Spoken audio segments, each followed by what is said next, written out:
Well, Ken, too soon for us, the right time for you.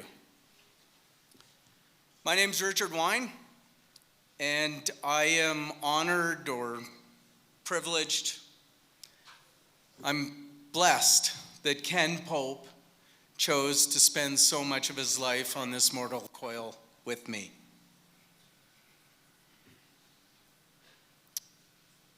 First, I'd like to say thank you. Thank you to so many people. It's too tight, Tim. Yeah, thank you to so many people. And let's start with Whistler Blackcomb and making this happen. This is a special place for Ken.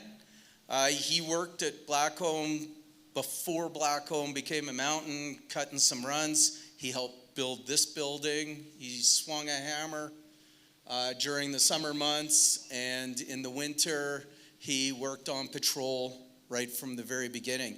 He spent a ton of time here, and we can see why, right? The beautiful sunset. So thank you, Whistler Blackcomb, for making this happen at all levels. Thank you to the Blackcomb Ski Patrol and Patrol family for everything that you've done. One of the reasons Ken liked to be up here so much wasn't just for the gondola chair rides, the skiing. It was for the people. And that's why he had such a big challenge actually retiring and giving up it. It's the family here. So thank you to all of you. And then some special thanks to Dave and Gwen, Millie, and my wife Jen, of course, for the attire for this evening. So thanks.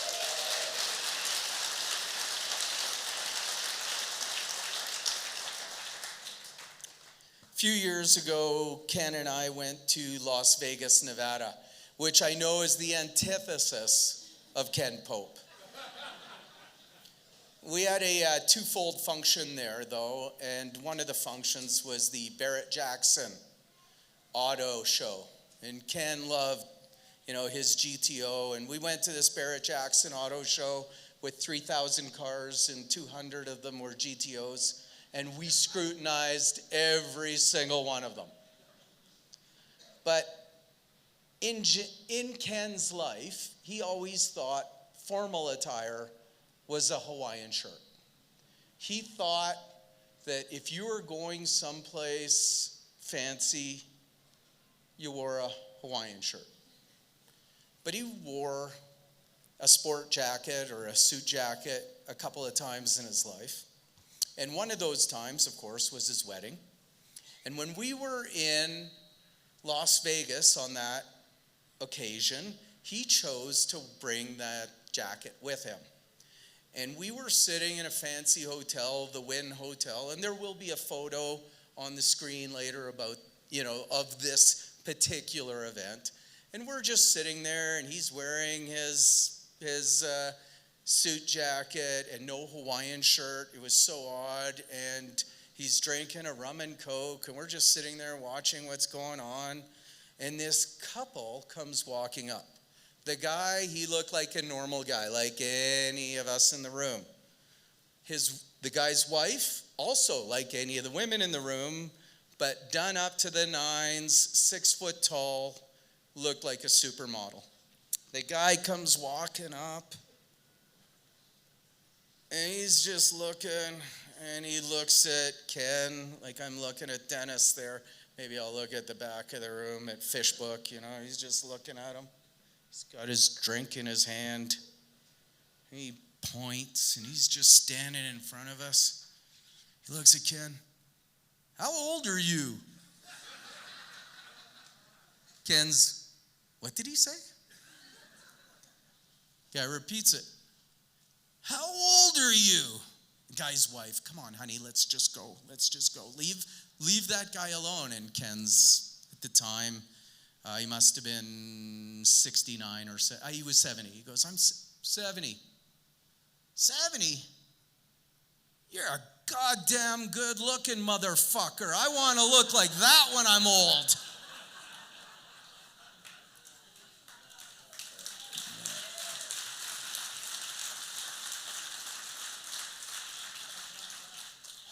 So, you guys in your Hawaiian shirts, what a goddamn good-looking group. That's all I can say. I'm going to invite Andrea, love of Ken's life, his wife. Andrea, come on up here and say a few words.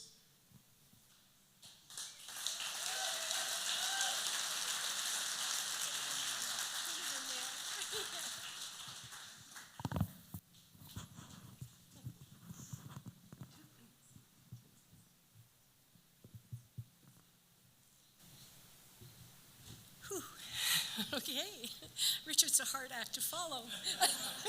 He's a way better storyteller than I am, but wow, the love in this room is amazing. Closer?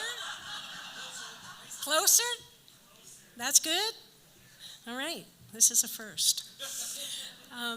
Thank you, everyone that has supported and loved me through this. As many of you know, he was the love of my life.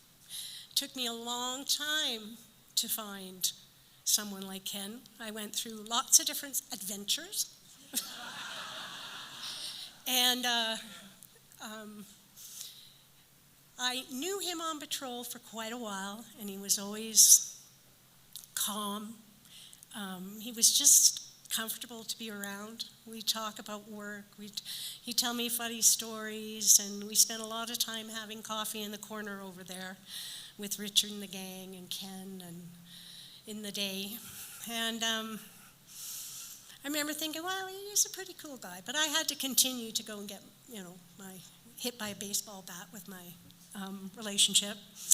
And during that time, I had split up, and one of my favorite patrollers said to me, well, what about Ken Pope? And that's Darlene, and who adored Ken, as we all do. And I said, oh my God, he's way too old for me. So I proceeded to continue on my merry way till April in 2008. And I was down at the Wizard Grill, and Ken said, hey, you want to go for coffee in the sun? So we sat for coffee, and he was sitting there. We didn't have to wear helmets back then, so, his hair was whoosh, and, my hair was shh. And we were sitting there and drinking our coffee, and I thought, wow, what a really nice guy, Fast forward to, he said, well, I'm going to, we built a cabin in Ucula, and he said, why don't you come when you're out with Outward Bound there? I was there all summer, and I go surfing, why don't you come meet me? So I left my card at his house at the plateau in the little thing, and sure enough, in September, he gave me a call. And I was really surprised. I didn't, because how many times do you say, hey, give me a call, or let's get together? So I ended up meeting him on the beach. He would go down there at 1 o'clock to Long Beach, and we would sit there. I couldn't surf because I just had a hip replacement, so I kind of tootled around on my cane and watched him surf. But I remember the few days that I was there, I thought, this guy, he's very handsome. I grew up is what happened. I grew up. Anyway, so we had our first date, and he asked me out for dinner, and he said, and I said to him, is this a date? And he went, well, I guess so. Ken had, he was a man of many words, as I found out over the years, which is not the case. He was a man of few words. But when you got him on a subject he loved, he would talk and talk and talk and just embrace whatever subject he was talking about. So we did. We got married and built a little place for us, and all of a sudden he's got 4 horses in the back. He's got, it was a beautiful life. And I felt that I'd finally come home. Ken taught me many things, like I'm sure he taught you all many things in his years on patrol. But he taught me, Andrea, don't give a shit so much. I would be all in a tither or something about work or something about something, and he would just be rocking in his chair. He goes, it's okay, everything's okay. And through these years, it's not that I don't give a shit, but I know what's important, and my life with Ken was really important. And I'll miss him terribly, but just being in this room and feeling the love, I know how much he was loved and how much you loved him. And there's so many people I want to thank, but you know in your heart who you are.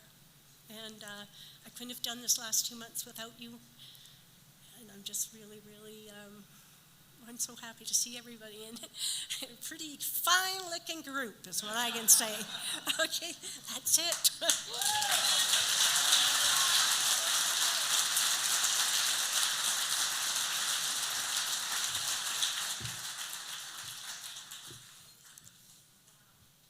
So every morning, Ken would take a coffee break for 15 minutes, and he would have a latte and a muffin. And every afternoon, Ken would have a latte and a cookie, or a latte and a chocolate bar.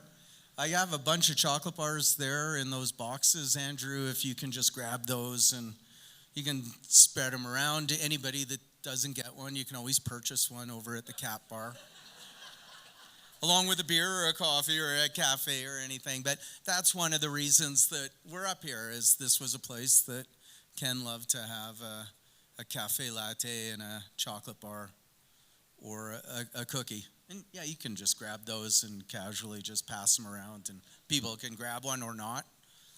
If you're allergic to nuts, bad luck. Sorry, Daryl, I hope you're watching this in New Zealand, and I'm told we'll see you in a few weeks. Back to the Hawaiian shirts. When Jen and I got married a few decades ago over on that mountain, Ken's mom, Edith, said to him one day while we're there, what are you going to wear to the wedding? And Ken said, well, I'm going to wear the Hawaiian shirt. No, you're not. Yes, I am. No, you're not. Oh, yes, I am. No, you're not. Yeah. If you wear a Hawaiian shirt to that wedding, I'm not going to go, it'll be your fault. Ken wore a suit jacket to the wedding. Anyway, Caroline, who's known Ken forever, right? Caroline's only 40. Ken was 77, but your whole life. Come on up here and, yeah.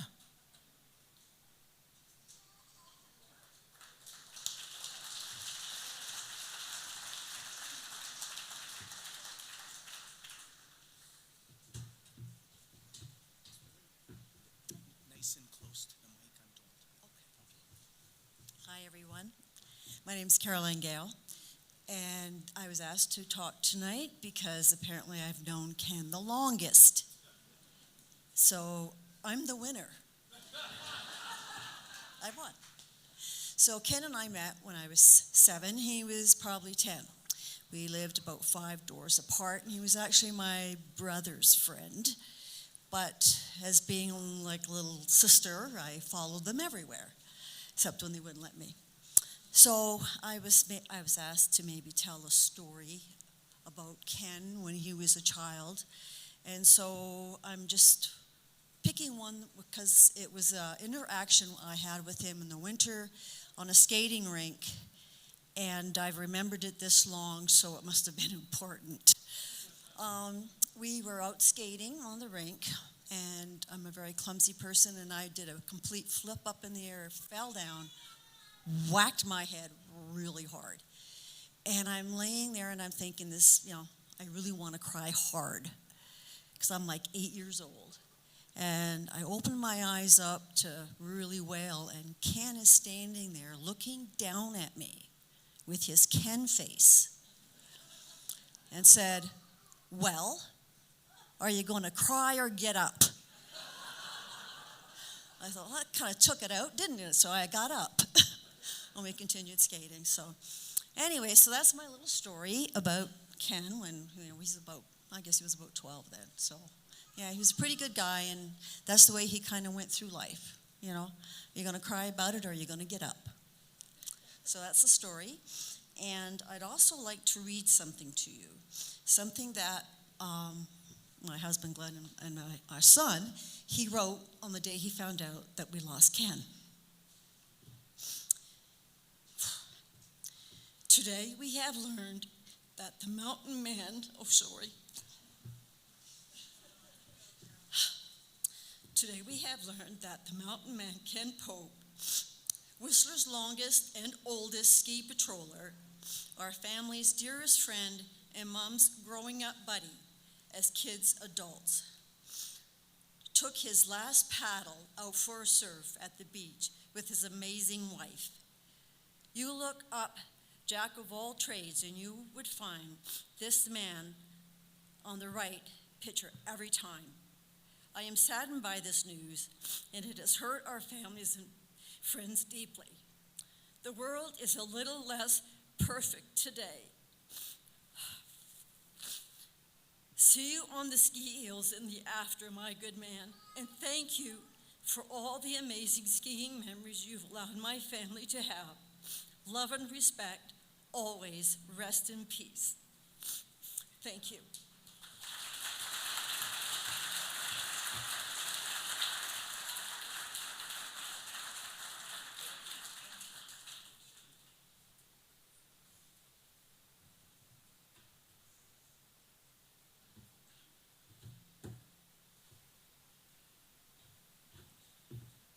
That's a little more solid now. Thank you, Caroline. Yeah, for those of you that don't know, Ken was on Vancouver Island near their place in Yakulit, and we'll have some shots in the slideshow of all the places that Ken built. He built a log house here in Whistler when he got here in 1980. And we have some photos of that, and you'll see he couldn't afford to hire a crane, so he would just rig up some ropes and lift the logs, and we have some great shots of that. And then he moved to Pemberton, built a log house there, and then he built the cabin in Yakulit so that he could woo a surfer girl and get married at 64 3/4 years. And then the surfer girl wanted horses, so he built, at 65 years old, built a place that could hold horses in the backyard. But, Ken was always building something. And back to the wedding in Ucluelet, they really got together, as Andrea said. Ken and Andrea got together in Ucluelet, and they spent some great times at that cabin. And then this year, in September, for their annual anniversary trip, they went to Ucluelet. And basically what had happened, it was a beautiful Saturday afternoon, about 4 o'clock, so similar time to when we got going here. And Andrea and Ken were looking at the beach, and Andrea's, I'm really tired. Why don't we go to the cabin and you can watch some football, which is always a good thing to do on a Saturday afternoon. And Ken said, no, it looks pretty good out there. I'm going to catch a few waves. And that's how Ken departed. He just went out and he was surfing, and there was nothing that could be done. So that, for those of you that don't know why we think he actually left us in a special way, he's always really controlled everything he did, and he seemed to control the way that he left us as well. But Ken loved to build, and one of the first, I think it was my first summer working here. We were down at Base 2 area, and the building kind of looked like this, basic post and beam, and somebody looked up and said, oh, there's a lot of space up there not getting used. Why don't we turn that into like a patrol area where we can have some couches, and we can have a fridge with some beverages in it, and after work we can just go upstairs and decompress. So no need to go to the municipality and get permits or anything. You just tell Ken Pope that you need to build a floor and a staircase, and up you go. And it's there to this day. But the day that I met, or that I spent with Ken there, was the same day that he was on a ladder about this distance from that beam down, and he fell off his ladder. But he's, tough as nails, so he didn't get hurt. But when he hit the ground and flailed, he knocked the other guy off his ladder, who broke his arms. So I would like to invite somebody that avoided several certain death scenarios building things with Ken Pope. Gavin Reed, can you come up here and talk about avoiding death?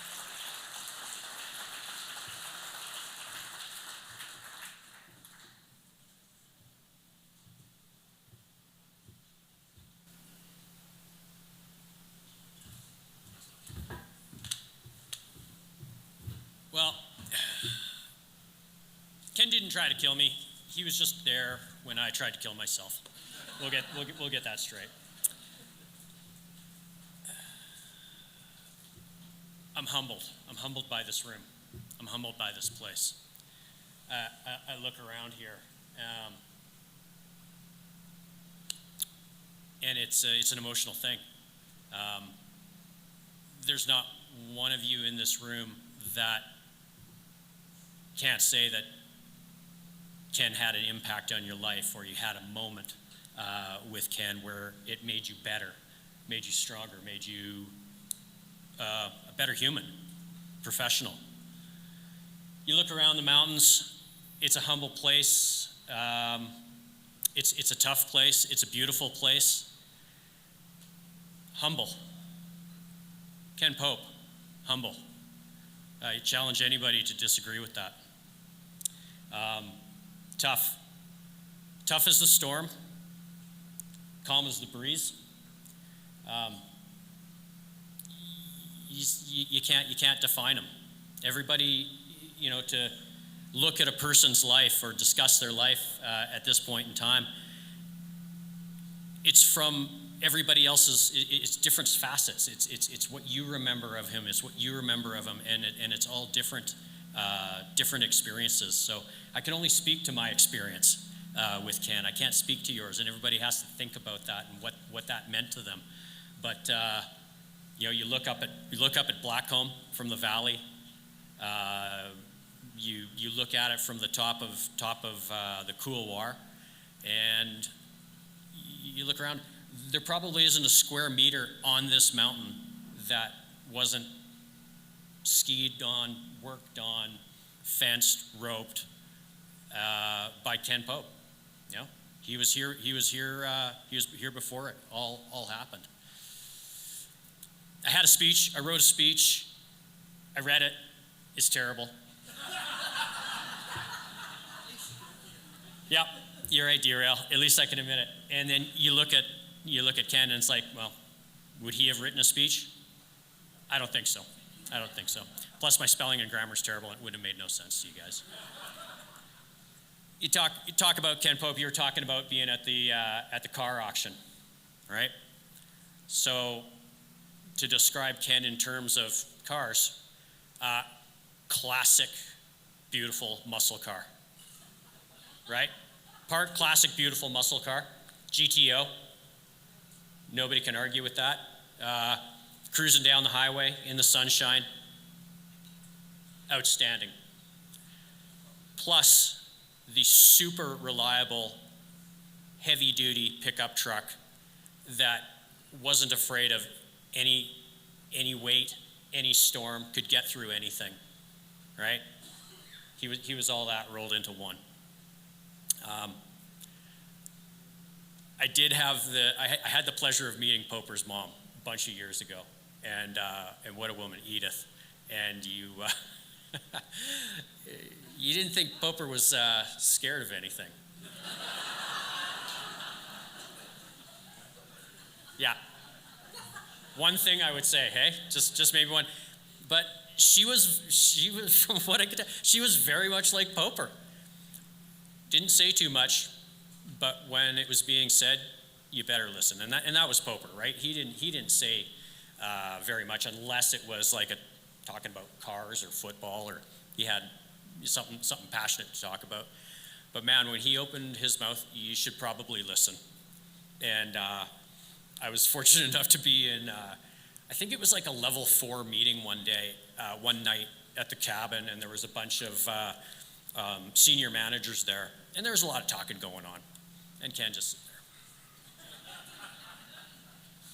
And after about an hour of this, Ken just gets up, walks across this room of people, and I forget who the senior manager was at the time. They're like, hey, Ken, you got anything to add? No, I would have said it if there was, and just like walked out of the room. I'm just like,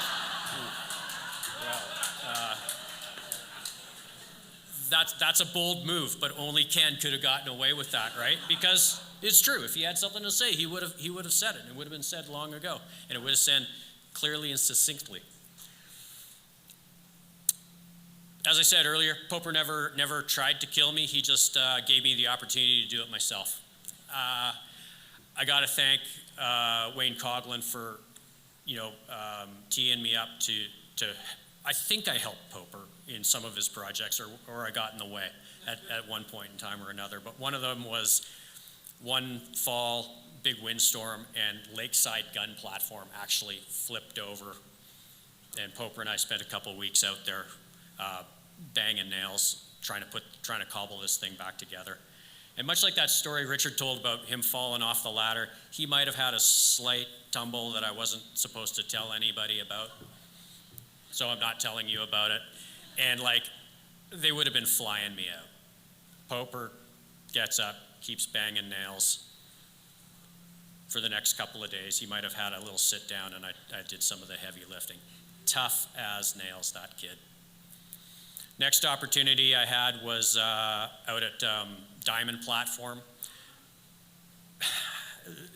We'd flown a bunch of material from this is my first sort of helicopter experience, truly, with Ken. We're slinging a bunch of material from the top of GE over the ladder to the top of Diamond. And the plan is, I'm going to wait for the machine, sling this stuff up. He's going to climb up and over the ladder. He's going to receive the load. Helicopter's going to come back, pick me up, And then I get out, and he's like, yeah, so be careful getting out of the helicopter. I'm like, yeah, sure, Ken. I'm all full of myself because I'm like in my second year, right? Yeah, sure, Ken. I'll be careful. And then I see this guy with his giant stride striding up the ladder. There's no snow, right? It's all broken rock the size of this table, just like these massive strides. He's got a backpack full of tools that weighs as much as I do and a chainsaw, and up and off into the distance he goes. Fly this gear over. Helicopter comes back for me, picks me up. I think it was Andrew Bradley. Flies me out, and Andrew's like, so you've done this before? And I'm like, well, I've been in a helicopter before. He's like, no, you've done this before. We're doing a tow-in landing on the edge of a cliff. This is Ken's brief. Be careful. Anyways, I'm just like, I have no idea what I'm doing. I get out. I don't kill myself. And he's like, well, I'm glad that went well because I didn't want to build this thing by myself. Jump ahead a couple days later, we're trying to put up these, they're 6x6 posts. And they're 12 feet long. We're on the edge of the cliff, and we're balancing these 4x4 posts, and we're shimmying this thing up. And I'm on the edge of the cliff, shimmying these things up, and I kind of slip, and I knock the whole thing. The whole thing just cantilevers over, and I jump out of the way. All I hear Ken say is, "Be careful!" And I jump out of the way, and this 4x4 post tumbles down the cliff a couple hundred feet and shatters into toothpicks. It just comes like, well, that's good. I didn't want to build this thing by myself. A couple of those great opportunities with Ken.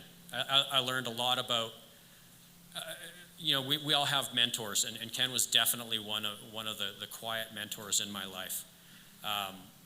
And I can say that without him, I wouldn't be the patroller that I am, or the person that I am. Everybody is just snapshots of the people that they meet in their life, and I took quite a few snapshots from Ken's life, and I think I need to revisit some of that stuff, just who he was, and you guys all know that. Being able to ski around with Ken and do avalanche control with Ken. One more story is patience. I learned something about patience from Ken. Tony, I'm barely a route leader, and Tony sends me out to Lakeside with Ken to shoot the gun, right? And I'm all full of myself as I was or am. And we get out there, and Ken's shot every target on this hill 1,000,000 times, right? We get out to Lakeside, and it's a milk jug. You cannot see anything. So I'm setting up the gun because I'm apparently the route leader. Man, was I wrong. Just in title. And Ken's swiveling the gun around and getting it prepped. You can't see anything. You cannot see Lakeside at all. And I'm like, we should just hit these targets. We'll just go off the book and we'll just hit these targets. We'll get out of here. Tony's waiting on us, right? I want to get onto another route. Ken's just looking at the weather. And like, cloud sort of moves. I can barely see it. He catches a glimpse of it, like a tree over there, and he's like, right? This goes on for 7 shots. 7 shots go out blind. They all detonate. And I'm like, this is ridiculous. This is taking way too long. I'm kind of getting frustrated. Anyways, we finish shooting, and sure enough, the weather kind of breaks. And I'm like, we hit nothing, and we wasted a bunch of time. And I'm thinking Tony's all worried that we're taking too long. Size 2, size 3. Perfect placement, right? Take your time. Know what you're doing. Don't pretend like you know what you're doing. Be patient, and it'll come to you. I learned that was a humbling day for Gav. Anyways, I want you guys to think about, again, where we are, who Ken is, and how that all comes together for all of us. It's what brought us all together. This is like a legendary room of ski patrollers and friends of Ken. And thank you very much for all coming. And thank you for listening to my stories about Ken, because that's what he was to me. I love that guy, and I will think about him for the rest of my life.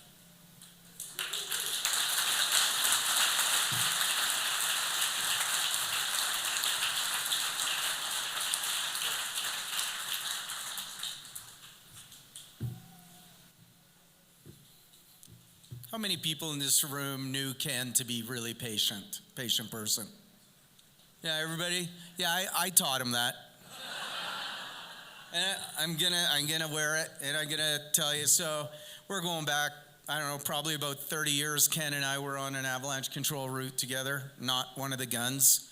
And for those of you, you kids don't know this, but skis used to be about this wide. And you know, they were long, but they weren't a problem for us. And then as the new millenniums came, they had to shift skis so people could actually ski, right? Yeah, you know what I'm saying. And Ken and I were on a route, and most of you that know me know, unless there's a reason to move really, really quickly and with haste, I don't find any point in it.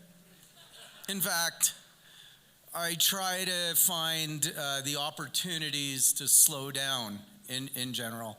And Ken and I were on a route, and I was ahead of him, and the snow was, up to Ken's knee, but my ribs. And we're going, and I'm just going along until he just couldn't take it anymore. And he reaches over, grabs my shoulder, pulls me back, passes me, goes ahead, starts the avalanche, gets caught in it, gets buried in it, and then was able to, shake himself off. And he'd been patient ever since. It's a true story, hardly embellished at all. But it kind of takes me back to, 2.5 decades ago, and I started dating this girl that I liked, and I'm like, yeah, you're gonna come over, Ken's gonna make us spaghetti. And that's Jen, who eventually tricked me into marrying her so that she could enjoy this type of event. And so Jen came over, and she had never really driven up to Whistler, during the day, only at night. And for those of you that remember the highway, there were a few pretty squirrely little areas, and the hydro cables, the power lines are pretty low.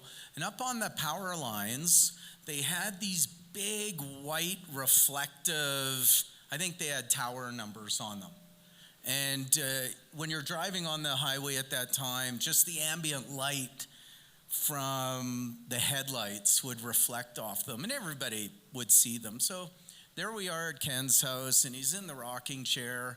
Jen says, I got to ask you guys a question. I was driving up, and up in the sky, there were these like white reflections.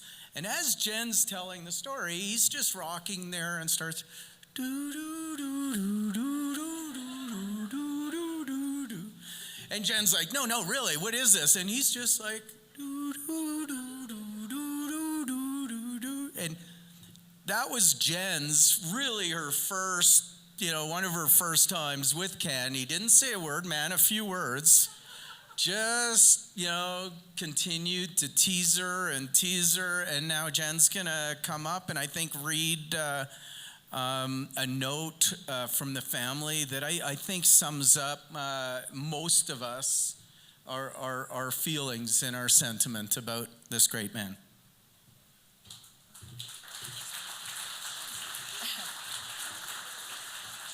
Hi, everybody. I'm Jen. Nice to see you. It's an awesome sea of red and white. So as Richard said, Ken came into my life over 24 years ago. First person I met after I started dating Richard. And as such, Ken came into my extended family's life. So the following is written by my sister and comes from her family, my folks, Ginny and Rich Linting as well. And so hopefully, I think this will resonate with many of you. So Ken was a gentle rock, someone who you didn't know much about, yet you knew everything you needed to. He was kind and had eyes that you could look into and knew that kindness overflowed. Ken was strong and able. Half deep in snow on the side of a steep hill, he cut down our Christmas tree and yanked it out single-handedly at the sprite age of 75. Ken was quiet and thoughtful. He only spoke when he had something meaningful to say.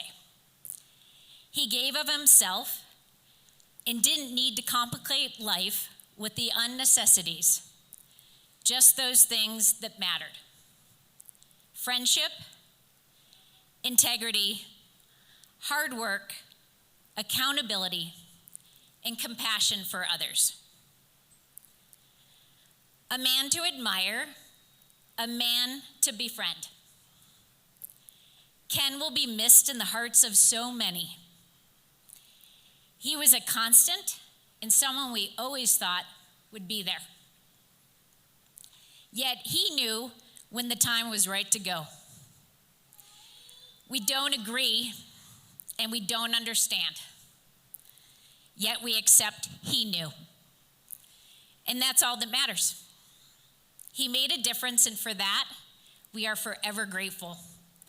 We will see Ken and Edith on the other side, and we thank them for making our lives better. We love you, Ken.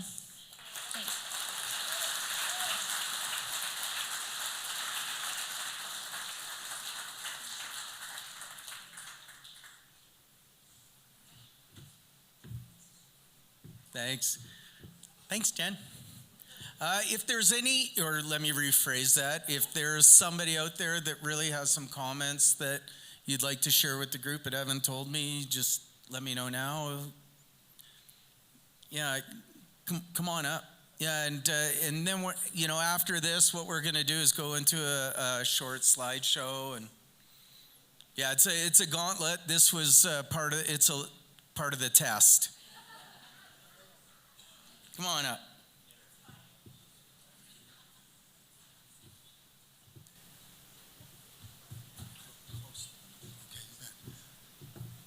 It is a sea of red, isn't it? Hey, my name's Bruce Hayes. Purple Hayes for people from the olden days. Okay? I got a couple stories about Ken. So I was hired in 79 before the lifts went in and worked for the first year doing the cat tours up here. And then in the fall of 1980, when we started hiring for the patrol, Newt came up to me one day and said, "Hey, Bruce, I hired this guy from Ontario. He's 36 years old. He worked 16 years in an assembly line building cars, but he's still got a brain left. You got to meet this guy, right?" So I met him, and yeah, he still had a brain left, And it was such a joy working with him for 10 years up here on the patrol. He was Mr. Steady Eddie up here, wasn't he? Just calm and steady all the time. And I remember the first winter we opened, 80-81, we had no snow. It was a terrible winter. Almost went belly up. We didn't get any snow until April, and then April snowed every single day. But the second year, it was a really, really good season, and we were able to ski to the valley till the first week of May. And it was about the second or third of May. Not a lot of snow left in the valley. We had one little strip left for the last little bit to get down to the lodge at the bottom. And I was taking a wreck down. And I stopped at this little knoll above the lodge, and there was only, a little strip left. And they had a netting along the side, but somehow that netting had strung itself across the thing. And I'm up on the knoll, and it was a warm day, and I'm 22 or 23 years old, thinking out of my reptilian brain at that point, thinking like, oh, fuck, I got this, right? Little did I know that Ken had skied up behind me, and I go, okay, I got this. I don't want to have to tug this wreck down. It's too hot. I'm too tired, so I take off. You all know what happened, right? So I get to the net. I try to jump it. Of course, the net goes over my tips. I tumble.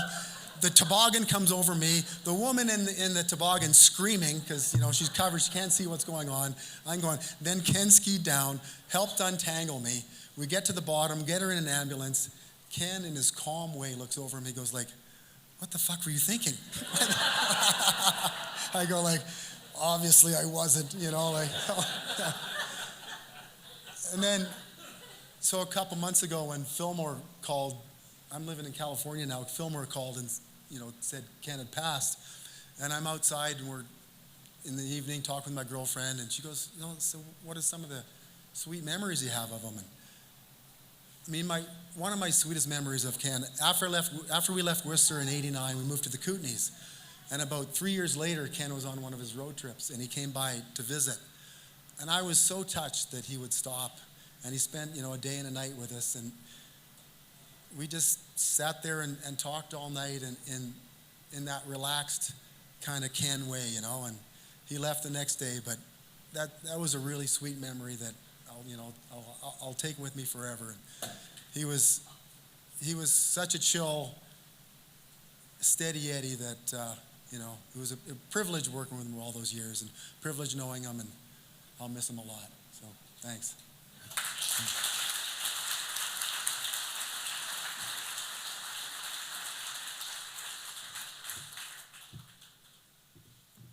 Thanks, Bruce. Anybody else have a couple of comments? Yeah, Cog will come up. As Cog's making his way up here to finish off the comments, I just, everybody knows Ken, hard worker, thoughtful. These stories, they're really kind of all the same, right? And some of you may not have seen Ken drunk out of his mind with his skis on, climbing towers in the evening, right? So that happened. And some of you may not have, seen Ken on his birthday where he had an affinity for flaming Sambuca or flaming Ouzo shots. But, one year we're at the Trattoria where their shot glasses look like little martini glasses. Well, there's a lot of surface area, so it's got to be on fire. And he's like, how do I get this in there? And kind of throws it. Now his face is on fire. It smells like burning hair in the Trattoria. The ladies in our group are traumatized. I'm laughing because that's my role, to enjoy the humor of a situation, and Ken just casually patting the flames out. And he's like, I'd better get another Ouzo. I kind of wasted a lot there. So anyway, there was another side of him. There was a, Cog, come on up here.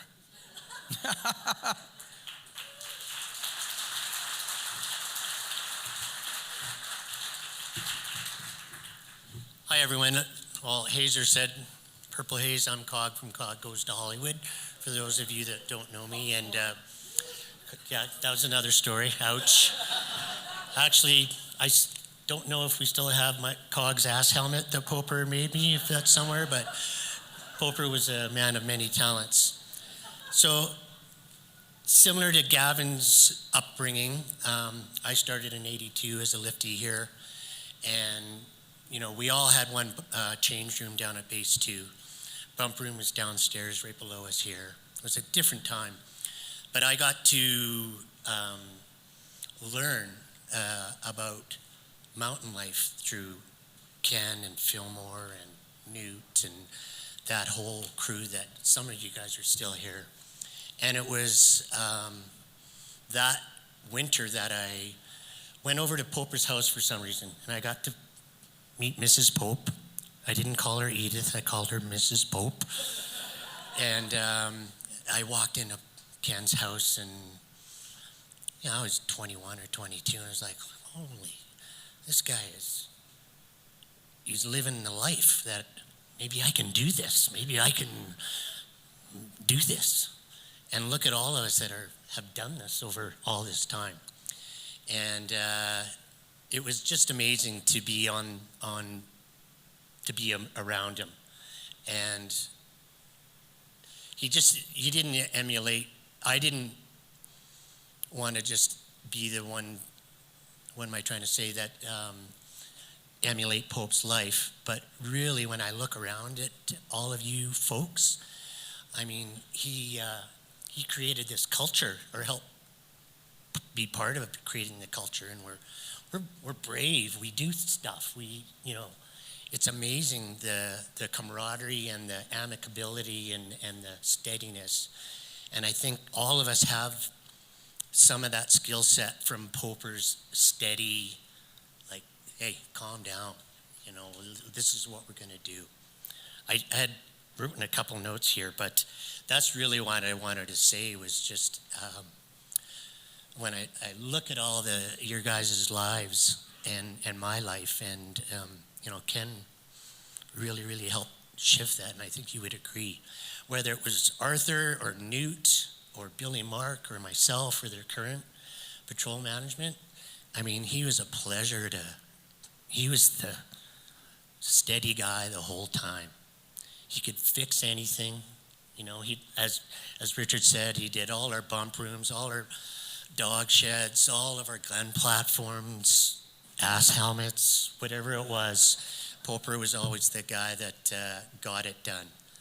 And I remember that story about the gun platform vividly, and I thought we were in trouble because we weren't going to have a gun to open that winter with, and it was good to go day one, and that was pretty amazing.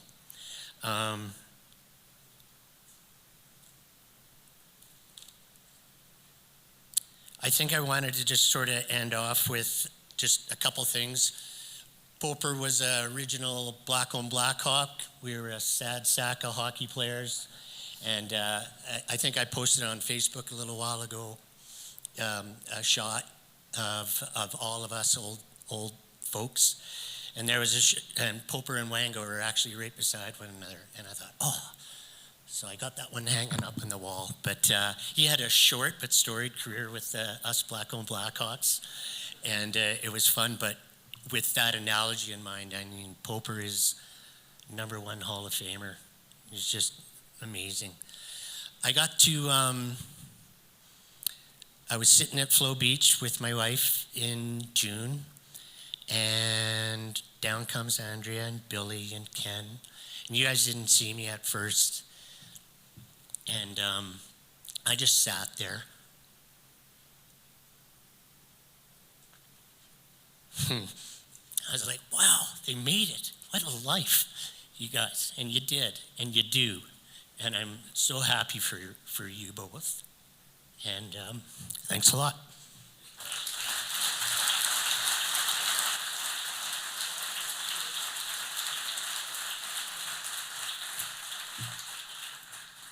Thanks, Cog. And is there anybody want to be last? So we're going to go into a slideshow and enjoy the slideshow. You know, this is a celebration of not just a life well lived, but, you know, a man that, you know, he lived well. He made things happen that we can only really dream of, and how he controlled his destiny and his path and his career, and the people he loved kept around him, and the environment that he loved, he spent his time in it. He was passionate about so many things, and he was so capable. Enjoy the slideshow. After the slideshow is done, we're gonna just run it on a loop. Those of you that are watching via YouTube live stream, I think I didn't pay the royalties, so it might just go kind of quiet for you. We'll see how that happens. Please take your time, and then when you're ready, enjoy the ride down the gondola, something Pope really loved, with the lights in the valley while it's dark up here. I know some of you may not have experienced that. A lot of you get it on a regular basis and understand why it's so special. Those of you that want to go into Merlin's, I believe it's open, so you can go in and have a beverage and continue some stories, but there's no real rush to clear out of here. You can continue to tell some stories, and if you can't really see the slideshow, reposition yourself. It will run on a loop. Okay? Gentlemen, thanks.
There's his truck.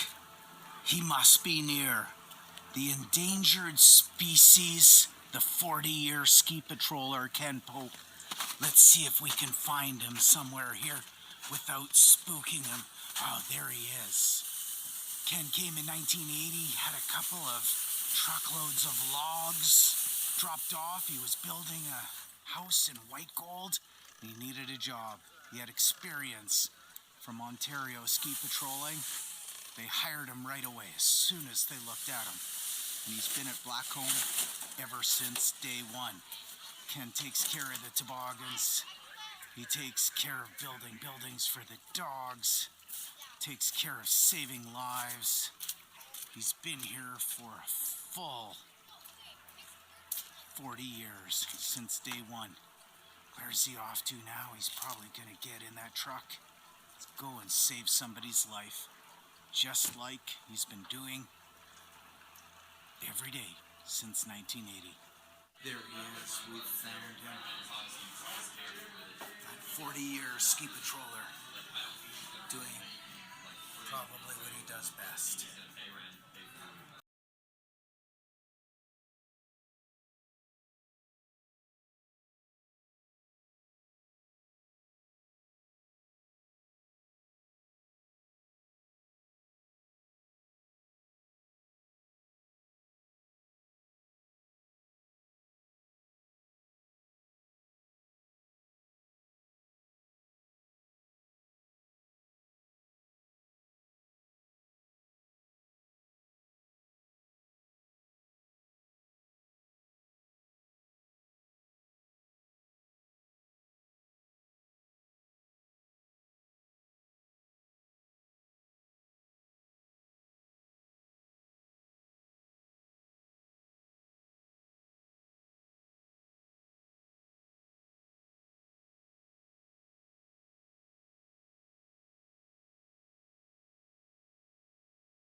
Speech!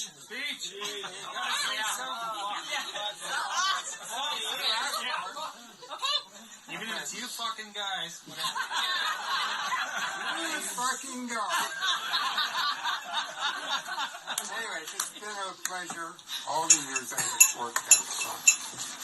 And I guess I can relate it to how quickly it's gone by to when I was like 12 years old, living in Hamilton, hanging out with my buds. We ride our bikes downtown, go to this railway trestle, jump over this wall, it's about 8 feet down, run up the tracks into a tunnel, go into the cutout in the wall, and the workmen would hide when the trains went through, the freights come through the tunnel. And we'd all stand in these little things like this, and you had like that much room between you and the train when it comes through. So that's what it was like the last 40 years.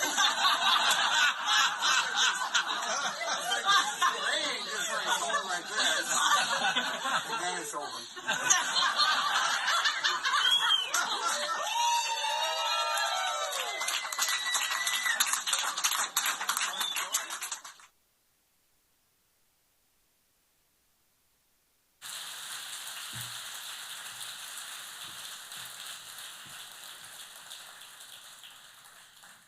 Thanks. Yeah, it's like a freight train, and then it's over. So thanks, everyone. Continue to share some stories. If you weren't able to get a good shot of the slideshow, I think it's going to loop for a little bit. Enjoy the ride down. And, you know, I don't have the ability to use or find the words that can tell you what Ken meant to me. But to the Pope, yeah. Please wear your shirts in good health. And if some of you didn't get shirts, you know, we can do another order and get some more. So let me know. But please wear your shirts in good health and think of the Pope. Thanks.